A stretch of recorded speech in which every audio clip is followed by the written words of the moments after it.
Hey everybody, this is Dr. Willie Jolley, and I'm coming to you without my bride with me right now. She's on the way, but we were planning to have a couple who are going to be with us. Great book about marriage and connecting, and we had a snafu with them being able to connect with us.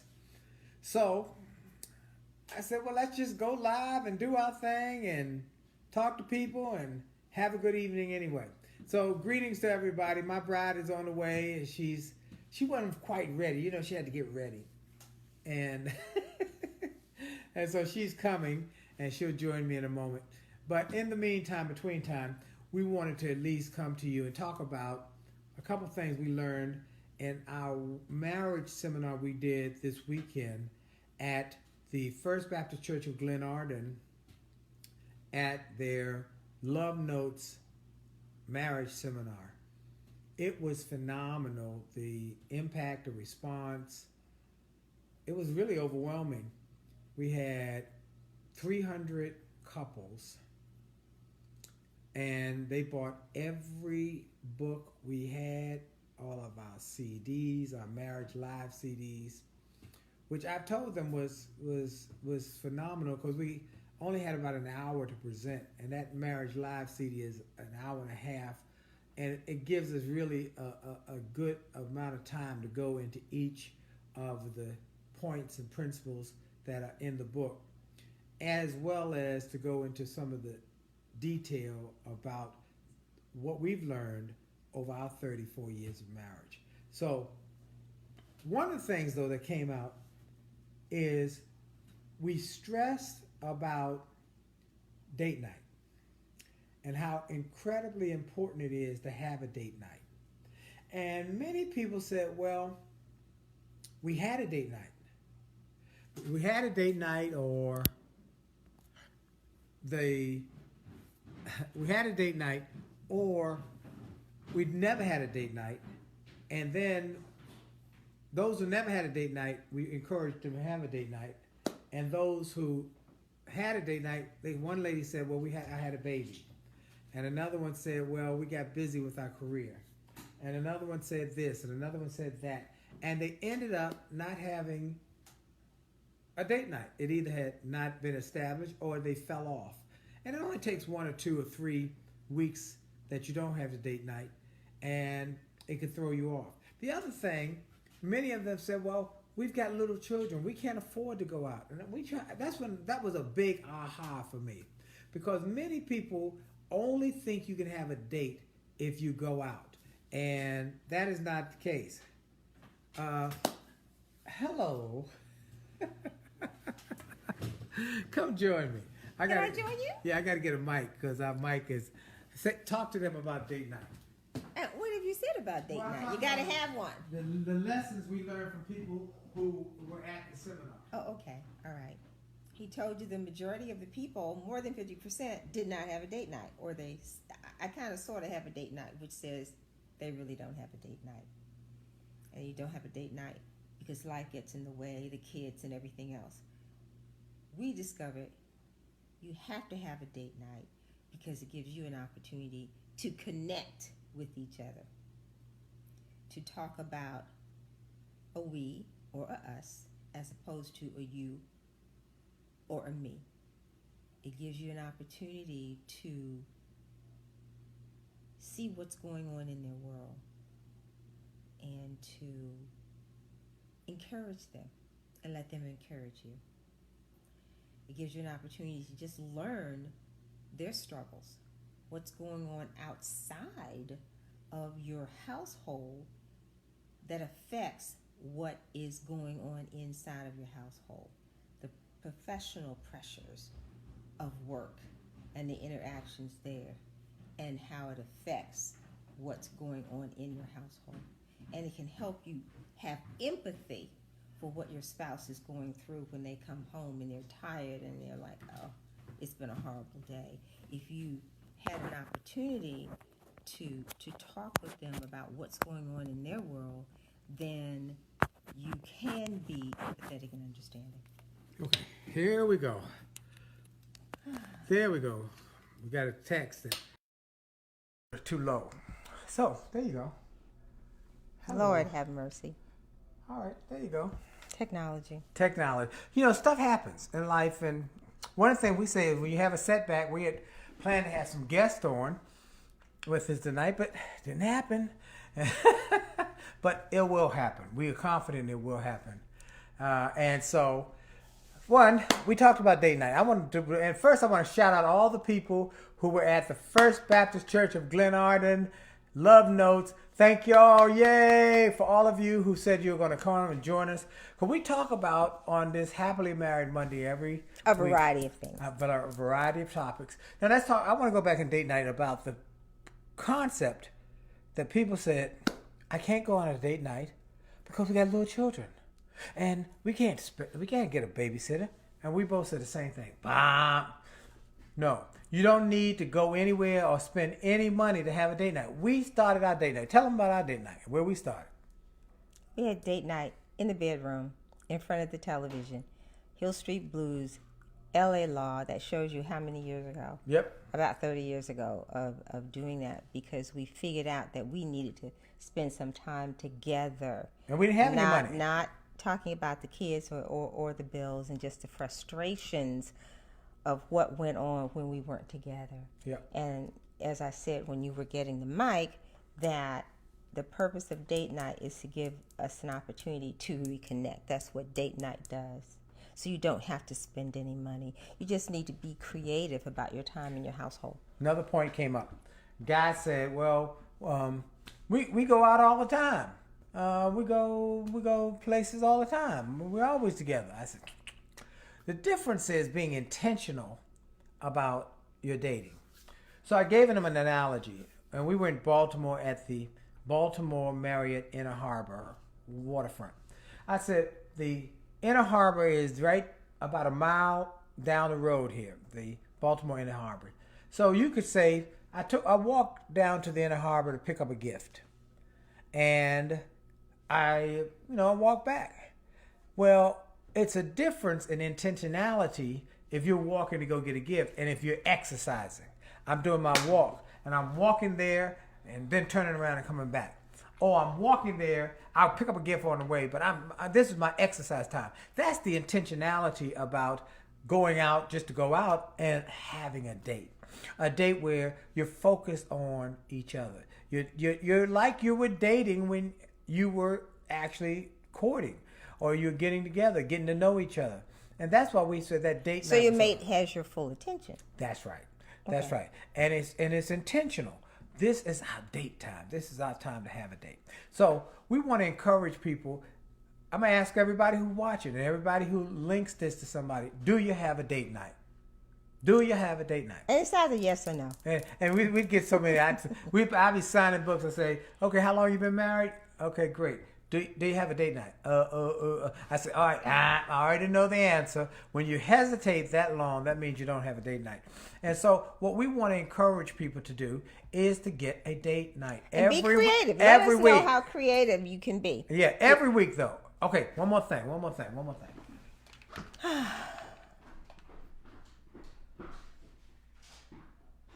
What?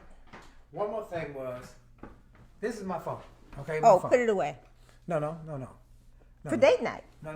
That's not the issue I wanted to come up with. That's not the issue? Nope.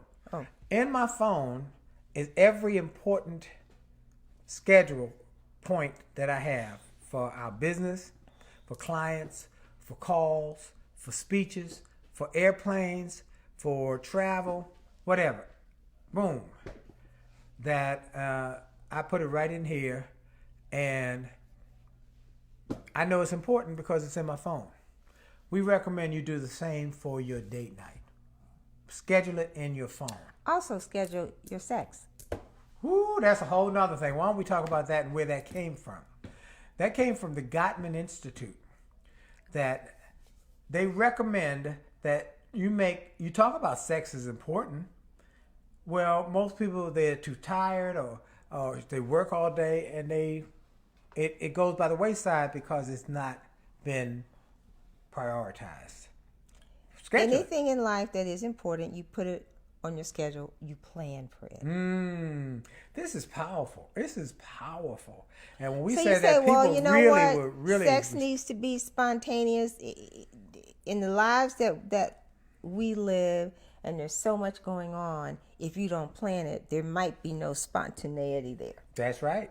That's right. So we encourage. So it's something you can look forward to. Yep. And it's critical. It is critical to have a mindset that this is important. Now, it might just be cuddling, but this is our time for me and you. To be thoughtful, to be romantic, to look into each other's eyes and say, okay, what can I do to make your day or your evening better? Ooh. All right, so date night, we're pushing everybody. Now we'll give you a quick story. Back in October 30th, I know the date because that's Dee's birthday. And Dee's birthday is the same birthday as her friend Gladys Pemberton's birthday. So Gladys and her husband Ron, Dee and I typically go out on the 30th of October to have dinner. Now let me tell you what we did one year. One year, every year we go to dinner at a nice place. And Ron would call me maybe 2-3 weeks, a month before the October 30th and say, where you want to go this year? We go to the Palm Restaurant or Cheesecake Factory. I don't think there's a Palm Restaurant anymore, sweetheart. Yes, there is. Where? There's one downtown and there's one in Virginia. I thought they were all closed. No. Anyway. So this one year, Ron calls me quite a bit earlier than the 3 or 4 weeks that we usually talk. He said, I want to ask you a question. What about Paris for the girl's birthday this year? I said, what'd you say? He said, Paris. I said, you know how much it costs to go to Paris? He said, you know I work for a big computer company. Yeah. And I was the director of sales. Yeah. And my team, I led them to have the best quarter ever. And so there was a gift as a reward, as a part of that, 4 tickets to Paris. I said, bonjour, mon ami. So he surprised the ladies with So a trip to Paris. we did not tell the wives where they we were going. We just told them to pack a bag and prepare for a different culture and some different languages. They had no idea. And I kind of gave her a little. She said, wait. And I kept kind of giving her keys or tips, clues that meant we were going to Canada. So that day came and took her to the airport, and she didn't know where she was going until we got to the airport and said, Charles de Gaulle Airport. Terminal. It was the Charles de Gaulle terminal. But on the plane it was going to Charles de Gaulle Airport terminal. Oh, yes. Yeah. So we went to Paris. Anyway, going back to... You don't have to go to Paris to have a special date night. No, that wasn't where... That wasn't the point that I was about to bring to fruition. So I was talking to Ron and Gladys, and we had this wonderful experience about dates. So we were on her birthday and Gladys' birthday this year, the latest birthday. We get this urgent text and call first from my niece, and she said, urgent, I need to talk to you, Uncle. And I said, I'm at dinner right now with Aunt Dee for her birthday. Can I call you back? She said, yeah, it's urgent though. Charles and I, her husband, have had a major blow up. I said, okay. So we get back to the house and called them. And there's this one, something happened, and then somebody said this, and somebody said that, and another person said this, and another, and they're going back, who said, he said. We said, stop. I don't care. Who said what? I don't care who was involved way over here in the periphery. I don't care. It's not important because it's just the byproducts of not having a system. If you don't have a system for handling disagreements, then you're going to argue. And if you argue, somebody's going to say something or do something or walk away or something, and it's going to take whatever the original problem and amplify and blow it up and magnify it. And often you forget the original. Now you're dealing with, you disrespected me or that. So they were into whole. I said, first of all, system. We have a system for dealing with disagreements. One, we have set our rules for engagement. That's in chapter 6 of the book. Rules of engagement. Agree about disagreeing. You got to have rules of engagement and set what's below the belt and what's not acceptable in this disagreement. Hers is, I cannot raise my voice to her. Mine is, she cannot ever threaten to leave me. So once we established that, we kept our word. Now, so those are the things. What raises the hair on the back of your neck? So it might. But let me get back to the other thing. But more important, and then I'm going to let you go into detail. The second thing I said was this. You have to have a date night. You have to have a date night. Do y'all have a date night? Well, she's busy. She has a very challenging medical career, and he has a very challenging entrepreneurial business, and they homeschool their kids. It's a lot going on. I said, date night. But we don't have money. We don't have to. Don't need money. Don't need a babysitter. Just your time together. That was October. We went there for Thanksgiving, and they said, it's been amazing how our lives have changed since we took your advice on both points. Well, what I think date night does, it helps you communicate more effectively, because you're actually listening and you're focused on each other, and you learn to speak to each other in a respectful fashion, because you're also learning what the issues are at that time, what you need to be sensitive to, and how you need to help your mate, maybe just emotionally, through their particular situation or crisis at work or in some other arena. But you don't really have an opportunity to focus on that if you are rushed all the time and you pass each other like the ships in the night, because there's so much going on in your regular life with the kids and the work, and you just don't have time. So for those who are just joining us, we had planned to have a special program tonight with a couple who've been married 55 years. We had it all set up, planning to let it be a part of the night's routine. And they have a tremendous message about staying married through the tough times. You know, we'd make a vow of for richer for poor and better for worse, in sickness or in health. Well, they've got a tremendous message about. But stuff happens. Stuff happens, and it didn't happen. We did. You see it just. So the next time, yes. So we'll want to work on that so you can get to hear their message, because it's so profound. It's so powerful. Okay, so that's it. Here are a couple of other things that came out that we thought were powerful in our time together over the weekend. I met a couple who had been married for over 30 years, and they separated because, and what did she tell you there? We didn't go into that. They've been married 34 years, and they had been separated for 4 months, and they came together, and this was their first function. Oh, I know what it was. She told me. She said that they both are high, intense careers, entrepreneurial careers. And they had a disagreement about something, maybe money. And they both went to bed mad about it. They didn't resolve it that night. They carried that problem over the next morning, and the next morning they didn't talk. And the next morning went to another day.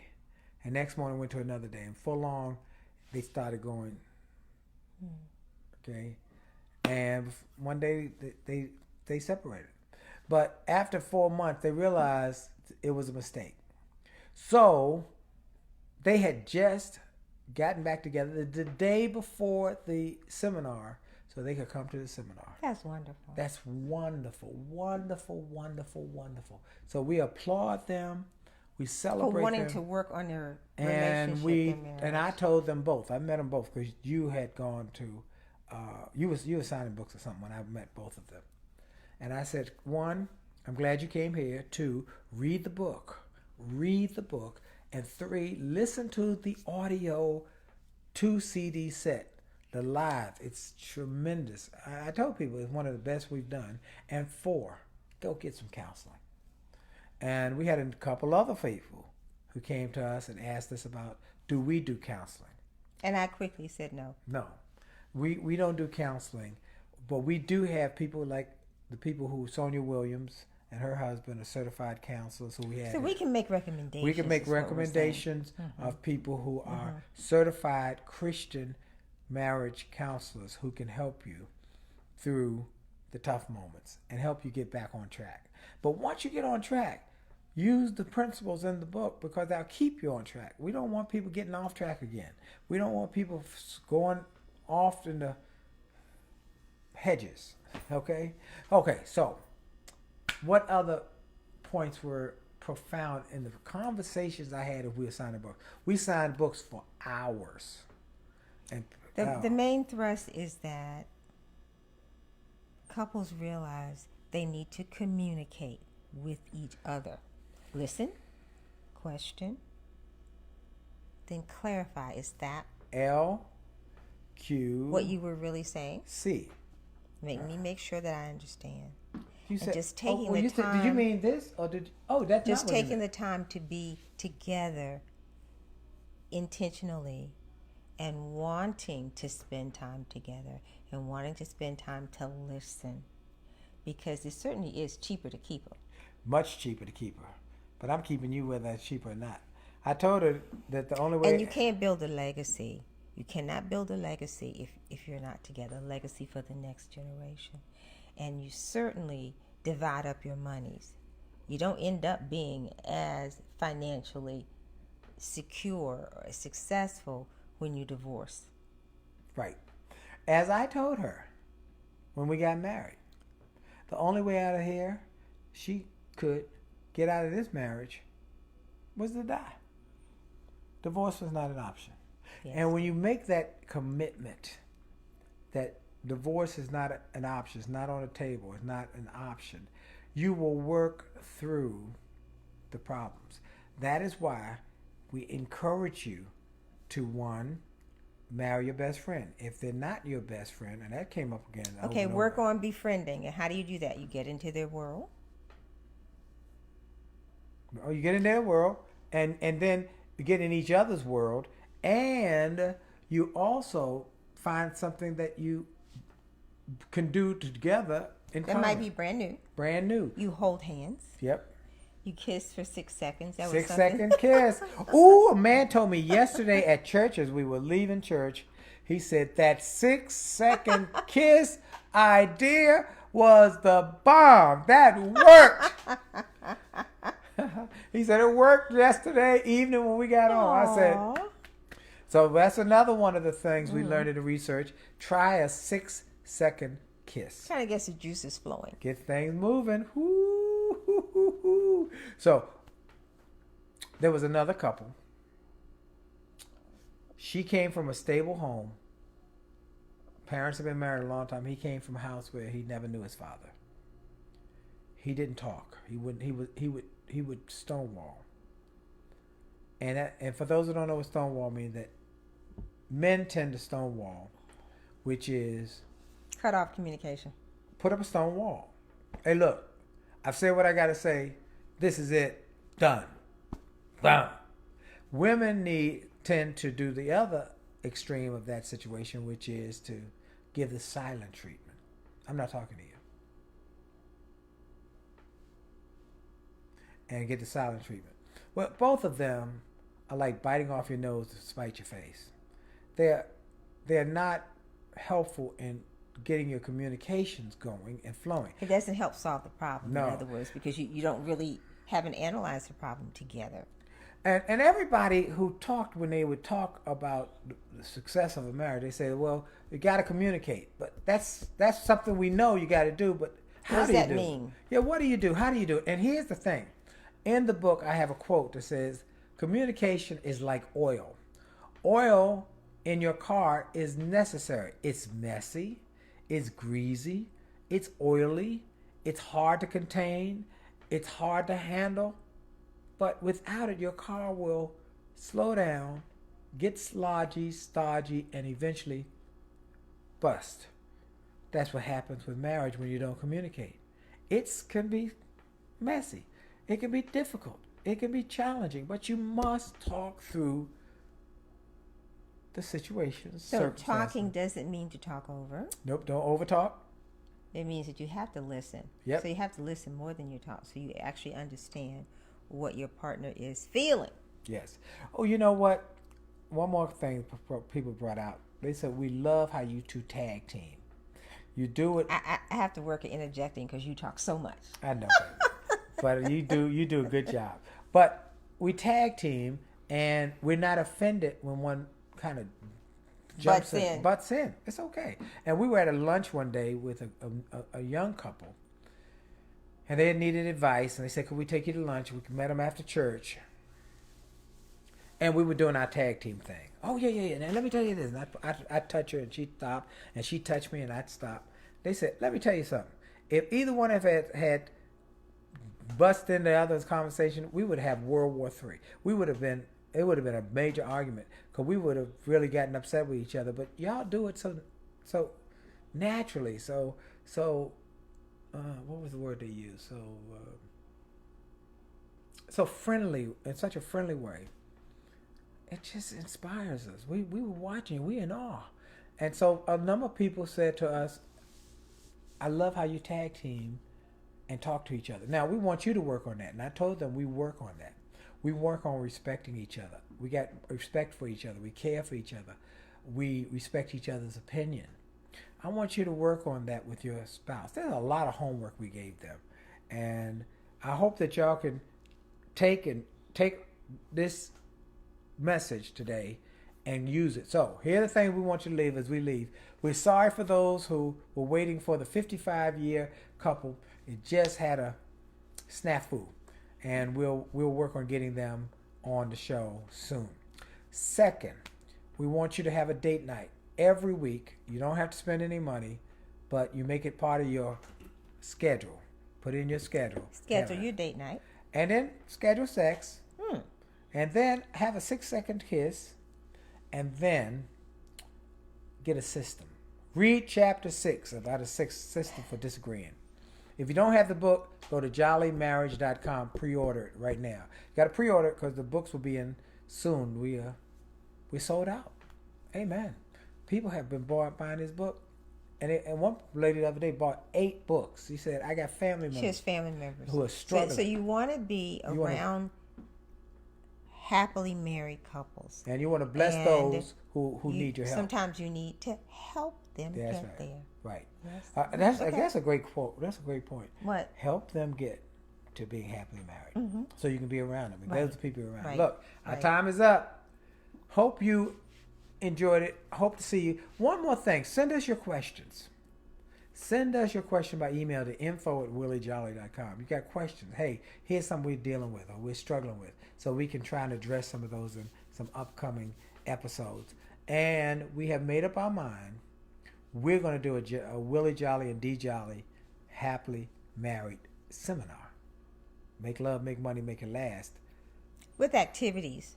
We're going to be a Saturday. We're going to do it on a Saturday soon.